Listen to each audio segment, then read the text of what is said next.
কথা লেখা রয়েছে বা কি কথা বলেছেন তিনি, পাল্টা দিল্লি থেকে কি জবাব এলো জানবো। সুস্মিতা রয়েছে সরাসরি আমার সঙ্গে। সুস্মিতা,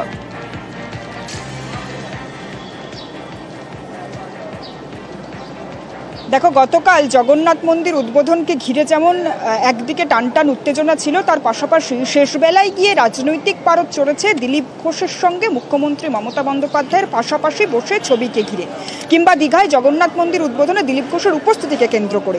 আর তাতে এই বঙ্গ বিজেপি যারা নেতৃত্ব রয়েছে তাদের তরফ থেকে গোসা, এবং সেই গোসার রেশ পৌঁছে গিয়েছে কেন্দ্রীয় নেতৃত্বের কাছে। সূত্রের খবর, শুভেন্দু অধিকারী রাজ্য বিধানসভার বিরোধী দলনেতা, তিনি স্বয়ং অমিত শাহকে ফোন মারফত জানিয়েছেন গোটা ঘটনার কথা।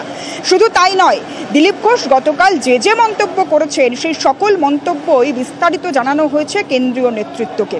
কিন্তু শুধুমাত্র শুভেন্দু অধিকারী নয়, রাজ্য বিজেপির যারা সাংগঠনিক দায়িত্বে রয়েছে সেই দায়িত্বে থাকা একাধিক নেতাও দিল্লিকে ফোন করে দিল্লির যারা নেতৃত্ব রয়েছেন, দিল্লির যারা কেন্দ্রীয় পর্যবেক্ষক রয়েছেন এই রাজ্যের, তাদেরকে ফোন মারফত সে সকল কথা জানিয়েছেন এবং বেশ কিছুটা নিশানার সুরে দিলীপ ঘোষকে, অর্থাৎ অভিযোগের সুরে সেই বিষয় জানিয়েছেন কেন্দ্রীয় নেতৃত্বকে।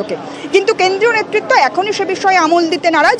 তারা সকলেই জবাবে জানিয়েছেন, যেমনটা বিজেপি সূত্রে জানা যাচ্ছে, তারা সকলেই জবাবে জানিয়েছেন দিলীপ ঘোষের প্রত্যেকটি গতিবিধির ওপর শুধু বঙ্গ বিজেপি নেতৃত্ব নয়, নজর রেখেছে কেন্দ্রীয় বিজেপি নেতৃত্ব। শুধু তাই নয়, এদিকে সুস্মিতা, এদিকে আবার দিলীপ ঘোষকে আক্রমণ করছেন অর্জুন সিং। তলায় তলায় তৃণমূলের সঙ্গে সেটিং বলে অর্জুন সিং নিশানা করলেন দিলীপ ঘোষকে।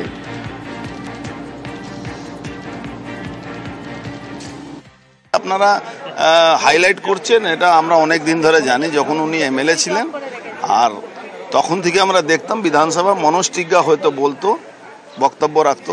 দিলীপ বাবু সবসময় কখনো ববি হাকিম, কখনো পার্থ চ্যাটার্জির কাছে বসে গল্প করতেন।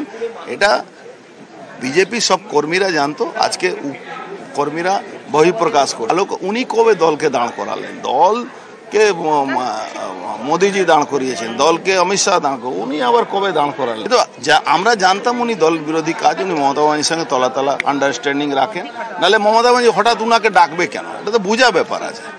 আমাদের বাড়িতে রোজ পুলিশ নিয়ে পৌঁছে যায়, নোটিশ নিয়ে পৌঁছে যায়, উনার বিয়ে বাড়িতে ফুল নিয়ে পৌঁছে যায়, সেটা বুঝতে পারছেন? দল বদলু নিয়ে কথা বলেছিলেন দিলীপ ঘোষ। সজল ঘোষের দাবি, দল বদলু মানেই লাভের জন্য কেউ এসেছেন এমন নয়, বরং তিনি খোঁচা দিলেন আসলে বড় নেতাদের জনতার প্রশ্নের মুখোমুখি হতে হয় না।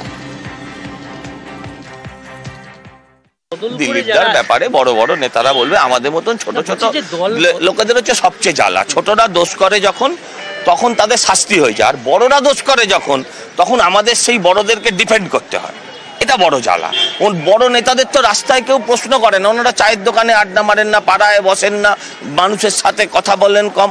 হ্যাঁ, ওনাদের শুধু মানুষ টিভিতে দেখে। কিন্তু আমাদেরকে কি হয় না, আমাদেরকে পাবলিক ফেস করতে হয়। তারা দলকে সমৃদ্ধ করেছে, যারা দল বদল করে এসছে, সবাই ব্যবসার স্বার্থে আসেনি। আর যারা 100 বছর ধরে একটা দল করছে, তার মানে এই নয় যে তারাই সব নিঃস্বার্থভাবে করেছে। এই দুটো কথা এক নয়।